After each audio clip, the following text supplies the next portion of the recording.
सभी का अभिनंदन है। स्वाभाविक रूप से आप जानते ही होंगे आज का विषय क्या है। विषय गंभीर भी है और विषय दिल्ली के अरविंद केजरीवाल जी और उनके द्वारा किया गया भ्रष्टाचार का है। कभी कभी आश्चर्य लगता है कि ऐसे भी लोग होते हैं जो इस प्रकार रंग बदलते हैं। कभी कभी आश्चर्य लगता है कि वो लोग जो कहते थे ये सम्मान होता है, अगर तिल भर का भी आपके अंदर शक है, अगर रत्ती भर का भी आपके अंदर सस्पिशन है, तो समन भेजिए ना, किसने रोका है? आप जांच कराइए ना, किसने रोका है? दूध का दूध पानी कराइए ना। वो लोग जो हर दिन शाम प्रेस कॉन्फ्रेंस करके दूसरों के खिलाफ इल्जाम लगाते थे और ये कहते थे कि आप जांच कराइए और जांच करने के बाद चुनावी मैदान में उतरिए, आज वो लोग समन से भाग रहे हैं। आज वो लोग समन के नाम से डर रहे हैं। आज वो निर्लज बन के दुनिया के सामने मुंह दिखाने लायक नहीं है। और बड़े दुख के साथ कहना पड़ रहा है, टेक्निकलिटी खेल रहे हैं। आज हर फ्रंट में उनका पर्दाफाश किया जाएगा। विगत 6 महीने में लगभग 9 समन। The last 6 months has seen approximately 9 summons being delivered to Mr. Kejriwal. अक्टूबर से लेके मार्च के महीने तक, मगर एक भी समन का सम्मान रखते हुए केजरीवाल जी ने हिंदुस्तान के जो संवैधानिक धारा है, जो संविधान के बनाए हुए ढांचे हैं, ही डिसरेस्पेक्ट्स देम।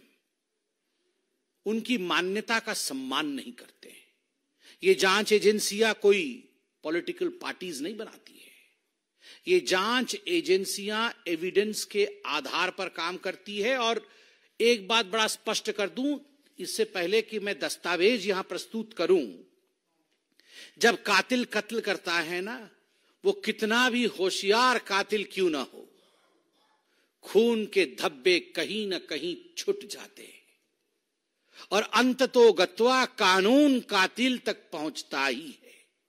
कत्ल किया है केजरीवाल जी ने हजारों करोड़ों लोगों के विश्वास का। कत्ल किया है केजरीवाल जी ने सच्चाई का।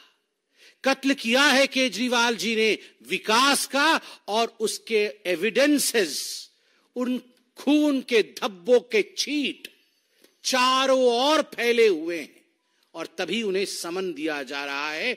उन छींट के कुछ धब्बे आज हम आपको यहां दिखाएंगे। उनके झूठ के पुलिंदे आपके सामने आज हम खोलेंगे। आप जान के आश्चर्यचकित हो जाएंगे, 9 समन 18 बहाने। 9 समन 18 बहाने। आप याद करिए, जब पहला समन आया था तो बहाना क्या था? दिवाली है। जब दूसरा समन आया तो बहाना क्या था? गवर्नेंस महत्वपूर्ण है। तीसरा समन आया था तो बहाना क्या था? मैं विपश्यना करने गया हूं। चौथा समन आया तो बहाना क्या था? असेंबली चल रही है। 5वां समन आया तो बहाना क्या था? मध्य प्रदेश में चुनाव चल रहे हैं, मैं कैसे आ जाऊं जी, मुझे तो भाषण करना है। 9 समन 18 बहाने। मगर ये बहाने चलने वाले नहीं है। कल से टेक्निकल बहाने दिए जा रहे हैं। और वो टेक्निकल बहाने क्या है? अरे, कोर्ट में तो इन समन्स को खारिज कर दिया, कोर्ट में तो हमें बेल मिल गया, फिर किस आधार पर ईडी हमें बुला रही है? फिर किस आधार पर जांच एजेंसी समन भेज रही है? ये जो पहला प्रश्न है, क्या कोर्ट ने इन समन्स को खारिज किया है? जो बार बार आम आदमी पार्टी के सबसे बड़े नेता अरविंद केजरीवाल जो बार बार कह रहे हैं कि ये समन्स इल्लीगल है। Are they illegal? क्या ये इल्लीगल है, गैर कानूनी है? चलिए पर्दाफाश किया जाए। यह दस्तावेज है। दस्तावेज क्या कहती है? क्या दस्तावेज है? ये समन्स इल्लीगल है, इन पर रोक लगाया जाए, इस विषय को लेकर अरविंद केजरीवाल जी राउज एवेन्यू के कोर्ट में गए थे. In the court of miss Divya Malhotra, ACMM 01, Rouse Avenue, district courts, new Delhi. ये पहला डिस्प्ले में आपके सामने कर रहा हूं. उसमें क्या लिखा गया है? उसमें लिखा गया है, ये 7 फरवरी 2024 का है. स्पष्ट रूप से उसमें शुरू होता है, this is a complaint filed under section 200 of the code of criminal procedure 1973, by way of this order, I shall decide whether there is sufficient material for taking cognizance of the offence under section 174 of the Indian Penal Code 1860 and the grounds for proceeding against the proposed accused Mr. Arvind Kejriwal. Court में क्या कहा गया? Court में कहा गया, केजरीवाल जी ने जाके कहा कि जो ईडी ने समन भेजा था वो गैर कानूनी है और इसको विड्रॉ कराया जाए, ये ठीक नहीं है. तो कोर्ट में जज साहिबा क्या कहती है कि ये जो कंप्लेंट आया है, कंप्लेंट क्या आया है कि गैर कानूनी है, विड्रॉ किया जाए. मैं इस पे अभी दस्तावेजों के आधार पर स्टडी करके अपना जजमेंट दूंगी. और सेक्शन 174 क्या होता है? सेक्शन 174 होता है कि यदि कोई जांच एजेंसी आपको समन करे और आप उस समन का सम्मान न करें तो आपके ऊपर कानूनी कार्यवाही हो सकती है. यह सेक्शन 174 है.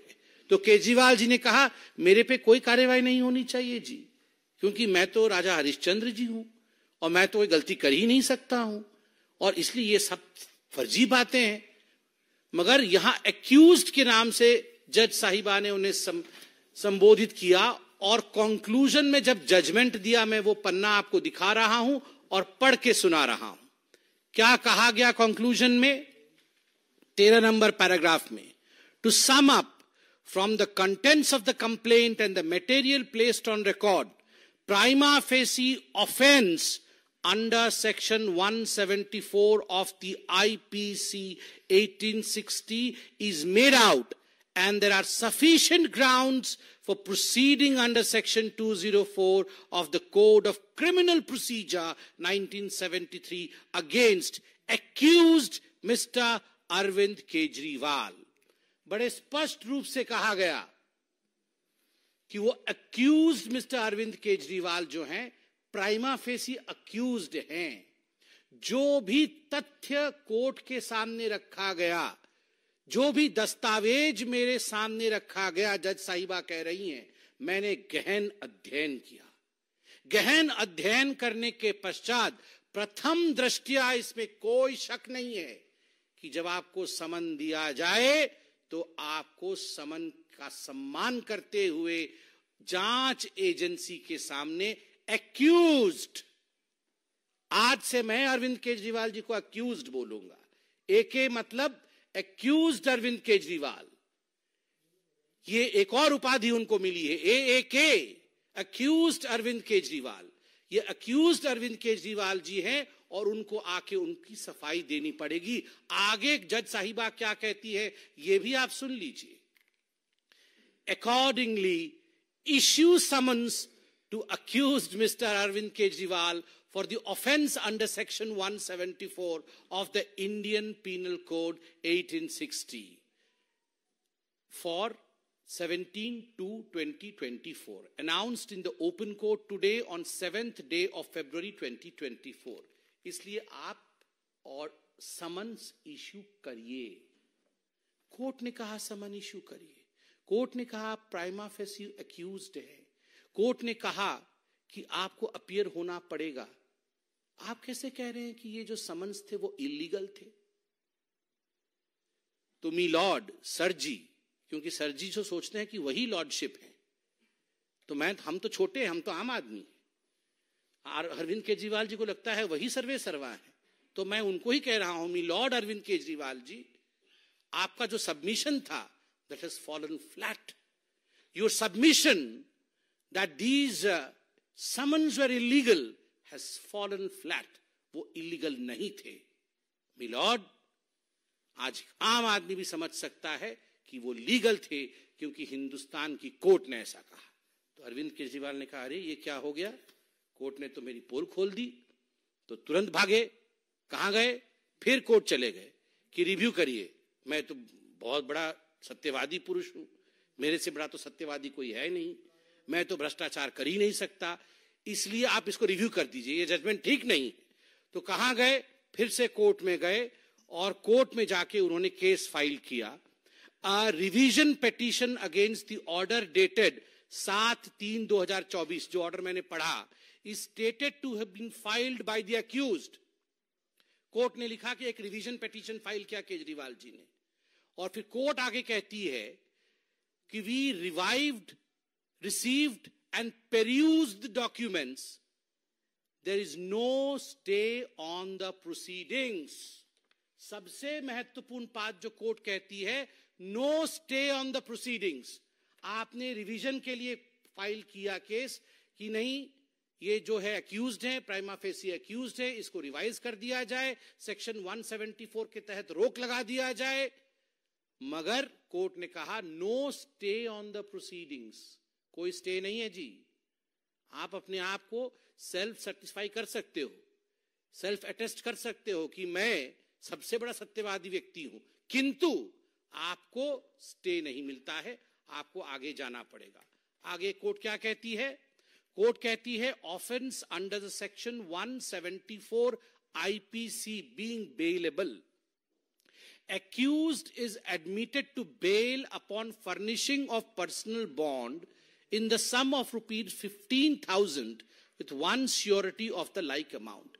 कोर्ट कहती है कि आपके स्टे को हम प्रोसीड नहीं, उसको रोक नहीं सकते, कोई स्टे नहीं होगा उसके ऊपर, मगर हां जो समन आपको सरकार दे रही है, एजेंसी दे रही है, आप संविधान रूप से उसमें जाना चाहिए, नहीं जा रहे हैं, उसमें संवैधानिक प्राविधान के अनुसार गिरफ्तारी भी हो सकती है, किंतु हम उसमें, वो बेलेबल है, हम उसमें आपको बेल देते हैं। तो 15,000 के मुचलके पे बाहर है अरविंद केजरीवाल, और उस पे ऐसी मूछे ताव मार रहे हैं जैसे पता नहीं क्या कर दिया। वो तो ऐसे ऐसे मूछे करके कल से बता रहे हैं कि देखो जी मैं तो बेल पे बाहर हूं, मैं तो बेल मिल गया है, मुझे बेल मिल गया है। मतलब जिसको बेल मिल गया है वो कातिल नहीं है, जिसको बेल मिल गया है उसने भ्रष्टाचार नहीं किया। मतलब कुछ तो गड़बड़ी थी ना, जो बेल लेने की नौबत आई। अगर आप दूध के धुले होते, पाक साफ होते, तो बेल की आवश्यकता क्या पड़ती। अरविंद जी आज आप उसी लीग में खड़े हो गए हो जिस लीग में सोनिया, राहुल और रॉबर्ट वाड्रा खड़े हैं। ये भी तो मुचलके पे बाहर है, कोई 15,000 के मुचलके पे, कोई 30,000 के मुचलके पे, कोई 50,000 के मुचलके पे। सोनिया जी ने 5,000 करोड़ रुपए का नेशनल हेराल्ड में गबन किया, आज मुचलके पे बाहर है। चिदंबरम जी आज मुचलके पे बाहर है। तो बेल पे बाहर होना कोई मेरिट नहीं है, ये डीमेरिट है। आपको बेल मिला है, आपको राहत नहीं मिली है, तो बेल को राहत के रूप में प्रस्तुत मत करिए। प्रेस कॉन्फ्रेंस लंबा हो जाएगा अगर प्रस्तुत करते चले जाएंगे, मगर फिर भी मुझे लगता है 2 विषयों की यहां सफाई त्वरित गति से करनी चाहिए। कल बता रहे थे ये दिल्ली जल बोर्ड वाला विषय क्या है जी, इस पे कहां से समन आ गया, किसी को कुछ पता नहीं है। ये पब्लिक डॉक्यूमेंट है। दिल्ली जल बोर्ड के ऊपर जो घोर भ्रष्टाचार हुआ है उस पे एफआईआर हुई है। एफआईआर के प्रति पब्लिकली अवेलेबल है। उसमें जो कंप्लेंट्स है, कंप्लेनेंट्स का विषय, आप यहां सारा लेखा जोखा है, सब आप देख सकते हैं, पब्लिकली अवेलेबल है जी।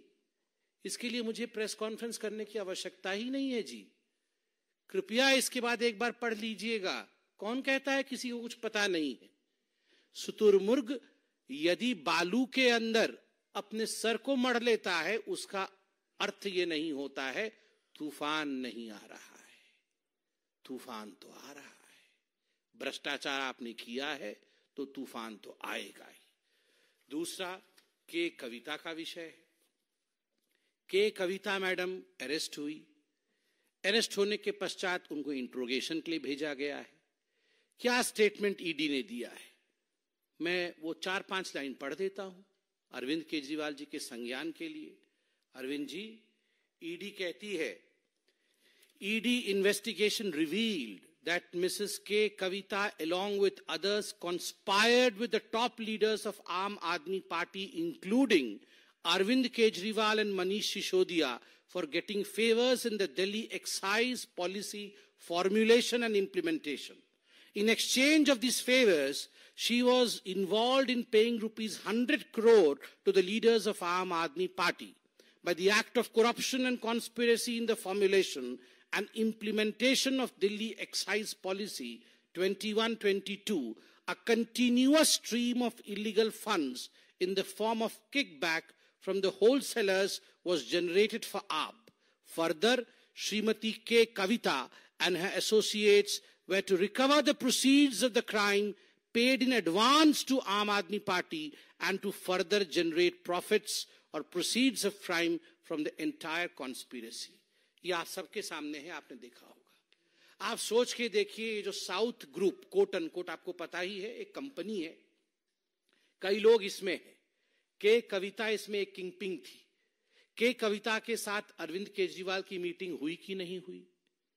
क्या अरविंद केजरीवाल जी ने ये नहीं कहा कि आपकी कंपनी को हम, आपके जो पूरी कोहोट है, उस कोहोट को हम यहां पर लाके बसाएंगे, उनके माध्यम से शराब का कारोबार यहां करेंगे, 12% का कमीशन दिलाएंगे, 6% का किकबैक लेंगे, 100 करोड़ रुपए आप हमें दीजिए, उसमें से 50 करोड़ रुपए तुरंत दीजिए। अंततो गत्वा उनके खुद के ऑनगोल के जो एमपी है मंगूटा जी का स्टेटमेंट भी मेरे पास है। मंगूटा जी ने बड़े स्पष्ट रूप से यहां कहा हुआ है, ईडी के पास वो स्टेटमेंट है। We thought we can do liquor business in Delhi and to know from the government. I have asked for time to meet Shri Arvind Kejriwal. Then this office has given time to me for meeting him at Secretariat on 16/3/2021 at 4:30 p.m.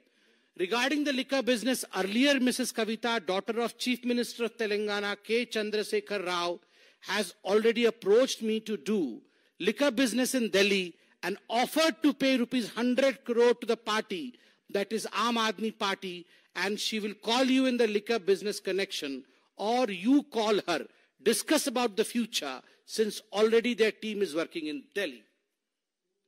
ये अरविंद केजरीवाल जी के member of parliament का, कविता जी के member of parliament का statement on record है। अब उनका बेटा शायद अप्रूवर भी है, ये सब पब्लिक डोमेन पे है। और केजरीवाल जी आप कहते हैं धब्बे नहीं है, ये धब्बे हैं।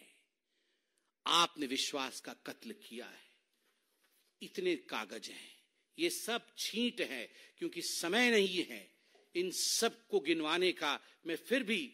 मैं अपने आप को रोक नहीं पा रहा हूं, कहीं कहीं से एक एक लाइन पढ़ देना चाहिए। ये धब्बे आपके सामने आने चाहिए। ये जो कत्ल हुआ है और उसके खून के छींट आप भी देखिए। एक पन्ने पे लिखा हुआ है, in this manner it is amply clear that Miss K. Kavita has actively destroyed the digital evidence to conceal her role and involvement in the scam. एक धब्बे में ये भी लिखा हुआ है, statement of one staff of arrestee Mrs. K. Kavita dated 8/8/2023 reveals that he collected two heavy bags containing cash from Sri Dinesh Arora's office on Sri Abhishek Boinpalli's directions and delivered it to Sri Vinod Chauhan. आप जानते हैं नारायणा में विनोद चौहान कौन है। उसके बाद kickbacks to the government functionaries to gain illegal benefit in the excise policy was paid to the amount of ₹100 crores to AAP leaders. आप देखते जाइए, हर पन्ना कुछ कहता है, हर पन्ना कुछ कहता है, हर पन्ने में दास्ता बयां है। इस पन्ने में क्या है? इस पन्ने में है कि के कविता had discussed opportunities in the Delhi liquor business with AAP leaders. As a result, K. Kavita got stakes in the business of Indo Spirits and made Sri Arun Pillai represent her in the business on her behalf. Delhi में अरुण पिल्लई उनको represent कर रहे थे। इस पन्ने में है कि अरुण पिल्लई 32.5% के पार्टनर थे, एक दूसरे को हेल्प कर रहे थे। इस सारे पन्नों में excise policy was formulated with 12% profit margin for L1 wholesaler. Out of this 12%, 6% profit was earmarked as kickback to be given to आम आदमी पार्टी। अरविंद केजरीवाल जी का नाम भी आता है। एक फोन है विजय नायर, आप जानते हैं विजय नायर को, बहुत बार विजय नायर के बारे में चर्चा हो चुकी है। विजय नायर अरविंद केजरीवाल जी के हेंचमैन हैं, खास व्यक्ति हैं, बातचीत भी आप लोगों ने दिखाया है। विजय नायर एक व्हाट्सएप चैट भेजते हैं, उस व्हाट्सएप चैट में ये है व्हाट्सएप चैट की प्रति, जिसमें लिखा है वी नीड्स मनी, वी। कहां तो हम वी को विक्ट्री सोचते थे, कहां तो इन्होंने वी का भी वी नीड मनी। आप बताइए, ये हालत आज अरविंद केजरीवाल जी ने किया है। कुछ संजय जी ने लिख के दिया है, कत्ल करे हो कि करामात करे हो। उनको तो लगता है उन्होंने करामात किया है। देखिए, दिल्ली की जनता, हिंदुस्तान की जनता, जनता जनार्दन होती है, आंखों से पढ़ लेती है गारंटी किसके पास है और भ्रष्टाचार किसके पास है। जो लोग कभी ऑटो में लटक के आते थे, वो लोग आज करोड़ों खरब रुपए कमा रहे हैं। लूटा है हमें, समन से दूर भाग रहे हैं। भागिए। कहावत है ना, कानून के हाथ लंबे होते हैं, बहुत लंबे होते हैं। केजरीवाल जी, आप कहां भागिएगा, कानून के हाथ आप तक जरूर पहुंचेंगे। बहुत बहुत धन्यवाद। कोई क्वेश्चन? शैलेंद्र डीडी।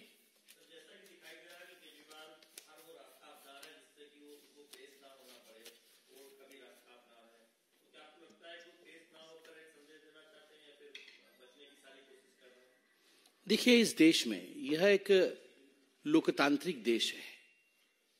पूरे विश्व का अगर तंत्र को देखा जाए तो हिंदुस्तान से बड़ा लोकतंत्र नहीं है। आपको क्या लगता है, कोई भी व्यक्ति, चाहे वो कितना भी बड़ा हो, चाहे वो मुख्यमंत्री हो, चाहे वो कोई मंत्री हो, क्या कानून और इस प्रक्रिया से भाग सकता है? आखिर कब तक भाग सकता है? और पोस्चरिंग, जिसको अंग्रेजी में पोस्चरिंग कहते हैं, आप पोस्चरिंग भी कब तक कर सकते हैं? जब दस्तावेज होते हैं, सबूत होते हैं, कहानी चीख चीख के अपने आप को बयां कर रही है, वैसे में कोई भाग नहीं सकता, कोई बच नहीं सकता। अंततो गत्वा सत्य पकड़ ही लेती है। Aishwarya Paliwal, India today.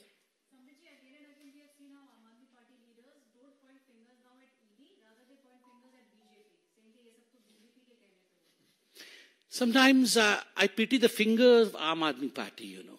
I don't know how many directions the fingers of Aam Aadmi Party have changed. Initially, you remember, the fingers were pointing to Lalu Prasad Yadav.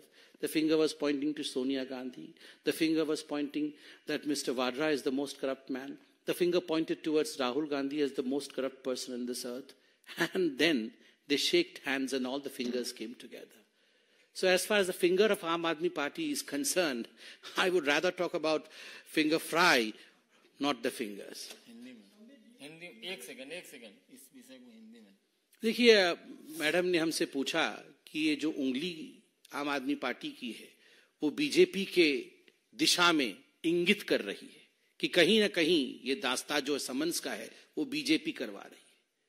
मुझे शिकवा किसी से नहीं है, गिला और शिकवा है और दया है तो मुझे आम आदमी पार्टी के नेता की उस उंगली पे है। क्या क्या खेल करवा रही है आम आदमी पार्टी के मस्तिष्क, अपने उस उंगली से सोचिए जरा। वही उंगली जो पहले उठती थी सोनिया गांधी जी की तरफ कहते हुए कि ये सबसे भ्रष्ट है, वही उंगली आम आदमी पार्टी की जो उठती थी लालू प्रसाद यादव को सबसे भ्रष्ट कहते हुए, वही उंगली जो रॉबर्ट वाड्रा को कहती थी कि ये सबसे भ्रष्ट है, वही उंगली जो दूसरों की तरफ उठती थी, वो उंगली आज उनके साथ हाथ मिला रही है। और आज वो उंगली क्रेडिबिलिटी की उंगली नहीं है। जनता अपने उंगली का कमाल दिखाएगी जब एक उंगली से बटन दबाएगी और कमल को जिताएगी। नीलू रंजन, दैनिक जागरण।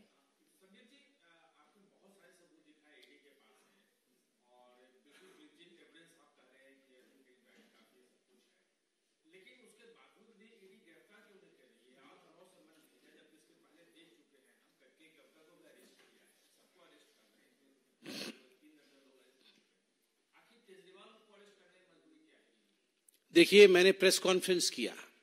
मैंने प्रेस कॉन्फ्रेंस करके जो तथ्य पब्लिक डोमेन में है, जो आप लोगों ने भी अध्ययन किया होगा, उसको एक सूत्र में पिरो करके लॉजिकल रूप से आपके समक्ष रखा, जो कि एक प्रवक्ता का कर्तव्य है, धर्म है। कौन किसको कब अरेस्ट करता है, जांच एजेंसी का काम करने का तरीका कैसा है, कोई अरेस्ट होता है नहीं होता है, यह प्रवक्ता का या राजनीतिक पार्टी का काम नहीं है। यह देश लोकतांत्रिक देश है। लोकतांत्रिक तरीके से एजेंसियां काम करती है, कोर्ट काम करती है। इस पर टिप्पणी करना भी उचित नहीं होगा। मोहित भट्ट, टाइम्स नाउ।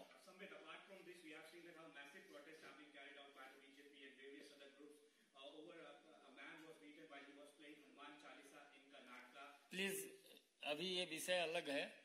इस विषय से संदर्भित कोई विषय हो तो।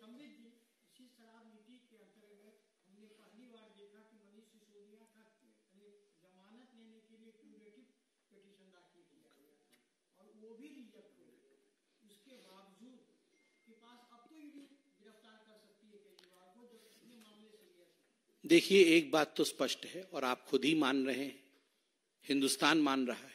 आप याद करिए, इसी प्रकार का 225, इसी प्रकार का द्वंद्व जब मनीष सिसोदिया जी गिरफ्तार हुए थे, या मनीष सिसोदिया जी पे केस चल रहा था, अभी भी चल रहा है, तो आम आदमी पार्टी ने उन्हें भी पाक साफ कहा था। उससे पहले सत्येंद्र जैन के ऊपर भी इसी प्रकार की कहानी चल रही थी कि वो तो बिल्कुल सच्चे व्यक्ति हैं जी, हमने उनको गलत तरीके से जांच एजेंसियों का इस्तेमाल कराते हुए गिरफ्तार कराया। मगर नतीजा आपके सामने है, सुप्रीम कोर्ट तक विषय गया और आज दोनों नेता जेल के अंदर हैं, संजय सिंह भी जेल के अंदर है। यह दिखाता है स्पष्ट रूप से कि आम आदमी पार्टी के पास तथ्य नहीं होता। जहां तक गिरफ्तारी इत्यादि का विषय है, इस पर किसी पॉलिटिकल पार्टी के प्रवक्ता का टिप्पणी करना उचित नहीं है और यह हमारे परिसीमन से बाहर है। किस प्रकार से ईडी काम करती है, किस समय वो समन भेजती है, कौन गिरफ्तार होता है, कौन नहीं होता है, यह परिसीमन हमारा नहीं है, यह उनकी परिधि है। That lies within the boundary of the agencies which are investigating. यह प्रश्न आप तो वहां भी जा सकते हैं।